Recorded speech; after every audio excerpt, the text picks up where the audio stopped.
न्यालोक में आप सभी लोगों का स्वागत है।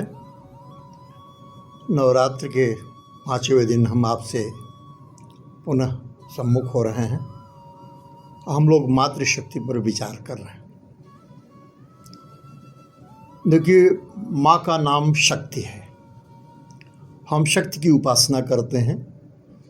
अपने अंदर शक्ति का जागरण कराना ये हमारी चेष्टा है। सारा प्रयास है कि हमारी आंतरिक शक्ति बढ़े, आंतरिक ऊर्जा बढ़े और हम धर्म अर्थ काम मोक्ष चारों पुरुषार्थ के करने योग्य बन जाएं। तो आपको बता दें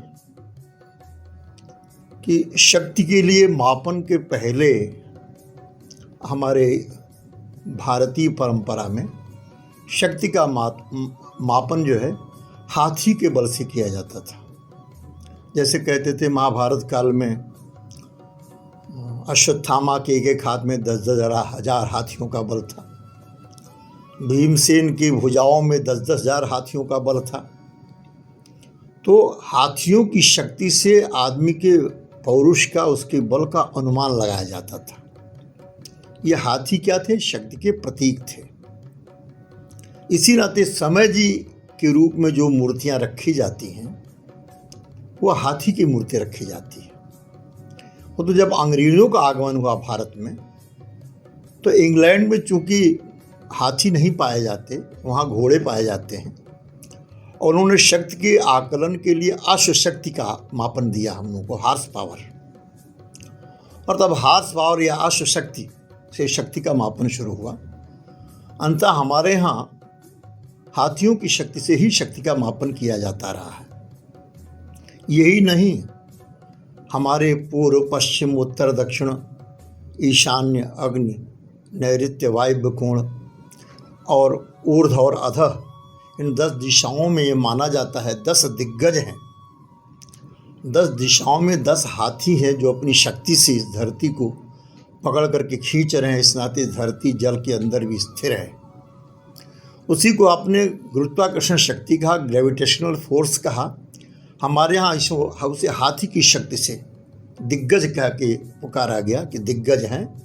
10 दिग्गज धरती को थामे हुए हैं, तभी धरती अपने स्थान पर स्थिर है, दिखाई पड़ती है। चलते हुए भी यह न कहीं डूबती है, न कहीं बिखरती है और न कहीं टूटती है।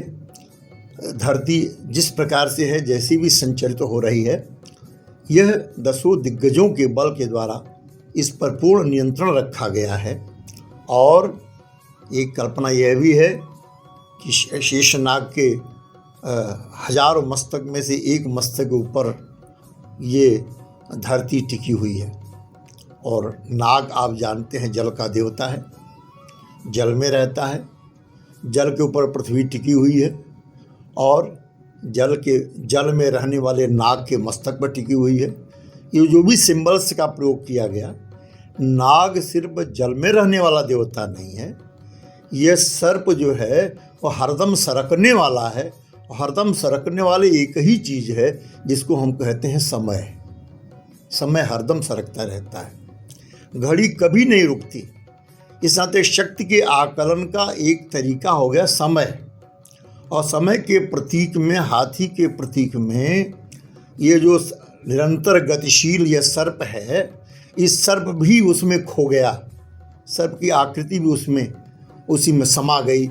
और इस तरह से कह दिया गया कि समय बड़ा बलवान, समय बड़ा बलवान।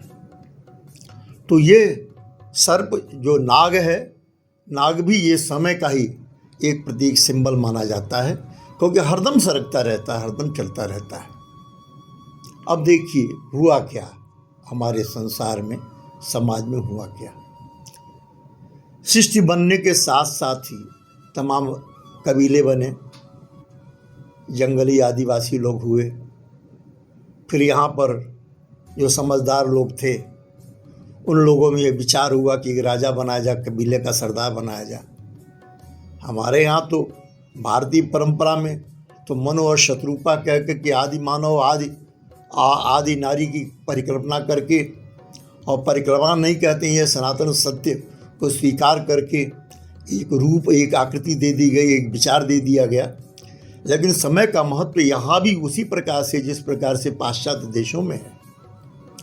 तो राजा हो गए, मनुष्यों में राजा बना दिया गया मनुष्य को, जो सर्वगुण संपन्न था, सभी प्रकार के सारे अंग उसके सुपुष्ट थे, सुंदर था, बलवान था, विचारक था, मेधावी था, और अपने बाहुबल से वो कबीलों को जीत सकता था। उसको राजा बनाया गया, उसका नाम क्षत्रिय कहा गया, उसको कहा गया कि राजा है।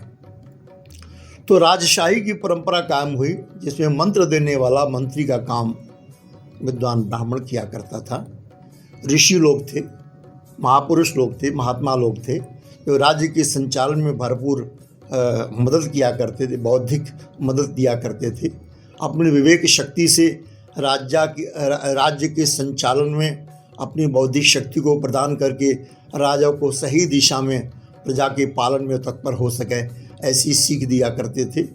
वो राजशाही व्यवस्था थी, और उसमें मंत्री हुआ करते थे, कोषाध्यक्ष हुआ करते थे, नगर बनाया गया, और नगर में तमाम कृषि गोरक्ष वाणिज्यम वैश्य कर्म स्वभावम, इस प्रकार से करके व्यापारी बने, जिन्होंने रोजी रोजगार किया।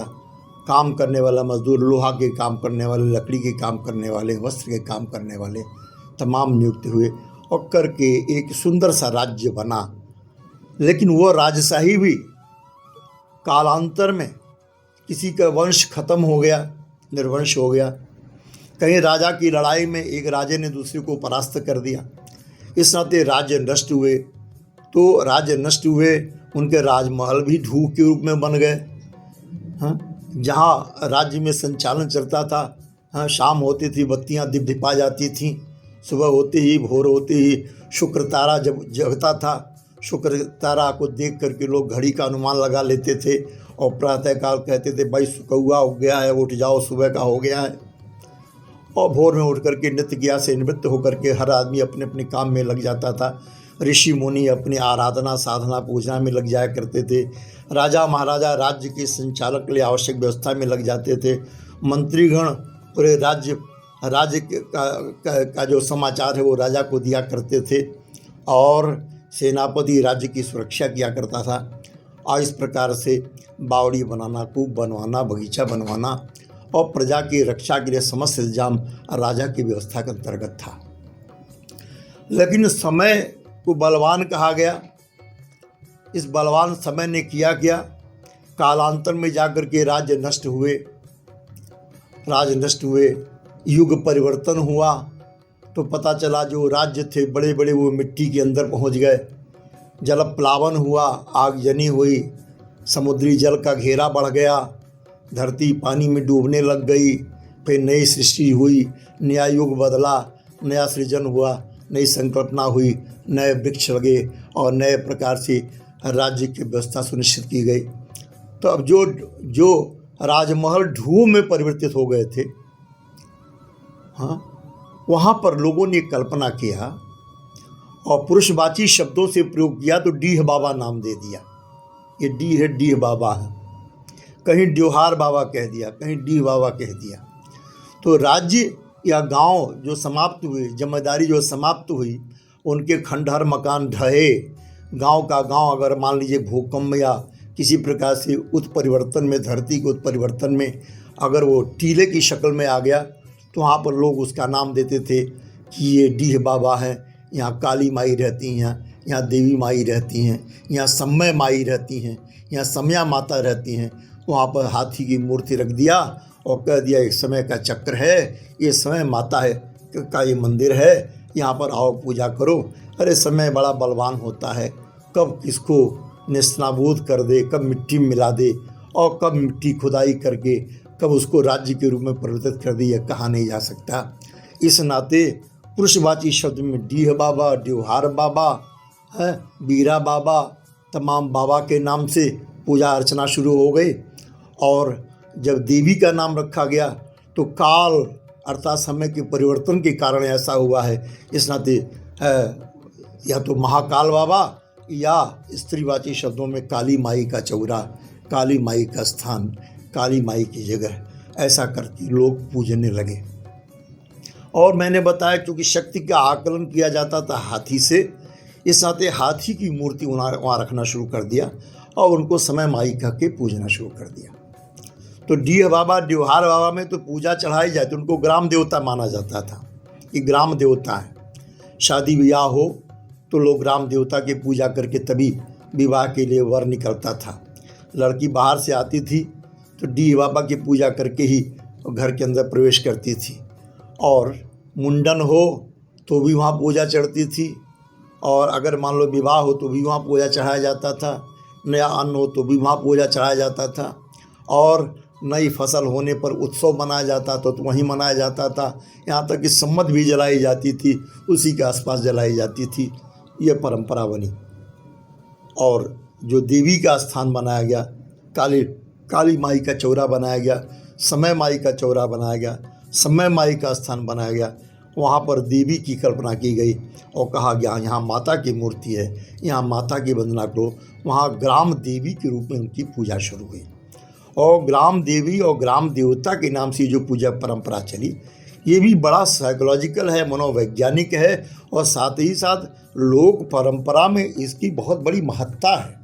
पहले दिन हमने चर्चा की थी कि श्वेत हाथी की मूर्ति जो ग्राम देवी के रूप में माना जाता था, ग्राम देवता के रूप में माना जाता था, राजा लोग उसकी पूजा करके ही वो कहीं पर चढ़ाई करने जाया करते थे, लौट के आते थे तो वहाँ पूजा करते थे और देवी से प्रार्थना करते थे कि हमारे राज्य में महामारी न हो, संक्रामक रोग न हो, तमाम प्रकार की बीमारी न हो, ईत भीति न हो, टिड्डियों दल का आक्रमण होना, भूकंप का आ जाना, आग बरसने लग जाना, अनावृष्टि का होना या लगातार वृष्टि का होना, इसको ईत भीत कहते हैं। तो ईत भीत से बचाव के लिए वो देवी जी का पूजा चढ़ाया करते थे, देवी जी की पूजा अर्चना करते थे। और हर घर में, हर गांव के हर घर में लोग पूजा चढ़ाने के लिए उन्होंने एक नियम बना रखा था। जब चेचक हो जाए, हैजा हो जाए, महामारी हो जाए तो लोग धार चढ़ाने जाते थे देवी जी को। डीह बाबा को तो कभी धार नहीं चढ़ाया जाता है, उनको तो पूड़ी सोहारी लपसी चढ़ाई जाती है, उनको लड्डू चढ़ाया जाता है, ताजी बनी मिठाई रोट चढ़ाया जाता है। लेकिन जो मातृवाची जो मंदिर रहे हैं, जो माता के मंदिर रहे हैं, समय माता के मंदिर रहे हैं, वहाँ पर धार चढ़ाने की ही बात रही है। धार क्यों चढ़ाया जाता था? ताकि रोग से निवृत्ति मिल जाए, हमारे परिवार को शांति मिल जाए, तो धार चढ़ाते थे।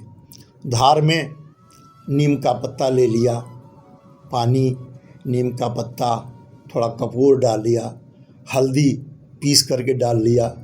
जो धनी मानी होते थे वो गुड़ भी डाल देते, गुड़ का रस डाल देते थे या राब का रस डाल देते थे, अथवा उसमें मखाना उखाना भी डाल करके धार चढ़ाया करते थे।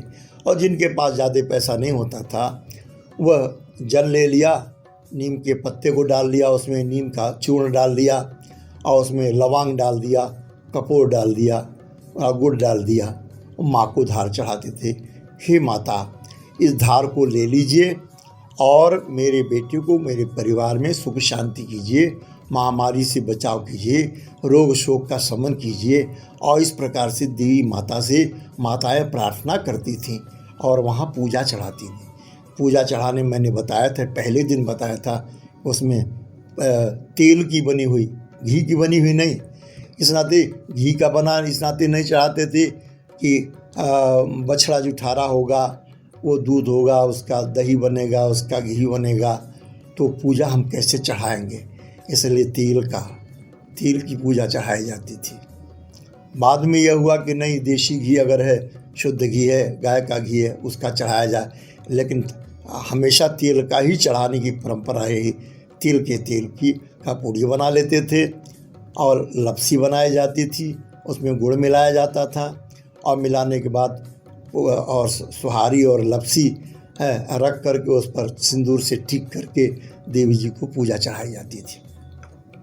तो ये मैंने पहले दिन भी चर्चा की थी, इसकी आज भी चर्चा कर रहा हूँ, क्योंकि परंपरा के अनुसार लोग परंपराओं को जानना चाहिए। बहुत सारे लोग इस बात को नहीं जानते हैं, इस नाते जानना चाहिए। मंगलवार शीतला माता की पूजा की जाती थी, लौंग चढ़ाने की, लेकिन धार कभी घर में नहीं चढ़ाया जाता। धार जब भी हो देवी के मंदिर में चढ़ाया जाता है, घर पर नहीं चढ़ाया जाता। बहुत होता है, मान लीजिए बाहर जाने के लिए मनाही है तो चौराहे पर या किसी जगह एकांत स्थान में जाकर के धार चढ़ा दिया करते थे माँ का स्मरण करके।